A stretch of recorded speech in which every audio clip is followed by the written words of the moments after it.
Sometimes we need to make lawns in an image appear a bit more appealing than they are in reality. Now, you may be shooting later in the year or when the grass has started to lose some of that luscious quality at the end of the summer. And in these cases you want to go from an image where the grass is looking rather brown and faded to something a bit more vital and punchy, particularly if this is for real estate sale purposes. Now, this shot was actually taken in the UK, where we used to be visited by a strange orbiting body called the Sun at one point. So fortunately we were treated to blue skies on the day, but the lawn was actually pretty brown and faded and could do with some improvement. Now, the fix here is very similar to, for example, increasing the blue saturation in an image that has a poor sky. This time we're obviously going to work on the greens and the yellows. So I'm going to go to the Hue, Saturation and Luminance tab here and start with saturation. And first of all, we can obviously whack up the green component, the saturation of the green component, and that's doing quite a lot for the grass already. There's also a certain amount of yellow in that lawn, and I can increase the saturation of the yellow component, and that also actually helps to give it a slightly more healthy appearance. And from here I'm going to go to the hue section of this group of controls, and this time I'm going to remap the green hue, which is really the name we give to a colour. We might say a green is olive green, or it might be more a viridian type of green. By remapping the hue I can push it towards the more sort of turquoisey green end of the spectrum rather than the brownish green at the other end. So obviously I want to push it this way for this example, and I'm going to settle on 15 there, and I think that gives a really nice effect to the grass.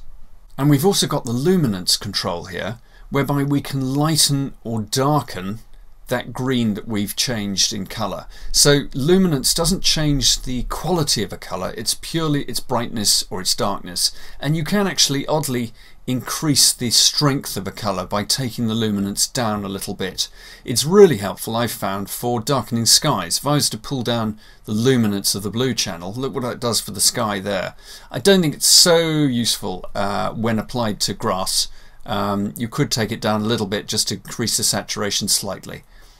So I hope for real estate purposes that's an improvement on what went before, which was looking really pretty dried out and desiccated. We've gone to something quite nice and punchy and appealing that would certainly work as a real estate listing.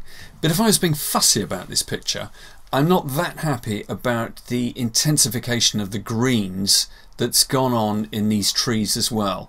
Remember, the adjustments that we've made to the green channel are global adjustments, so they've changed the image right the way through. Anything that's green that's appeared has been given that intense treatment, and if we were being more precise, it would be better to apply these green adjustments locally to the grass rather than right the way through the picture.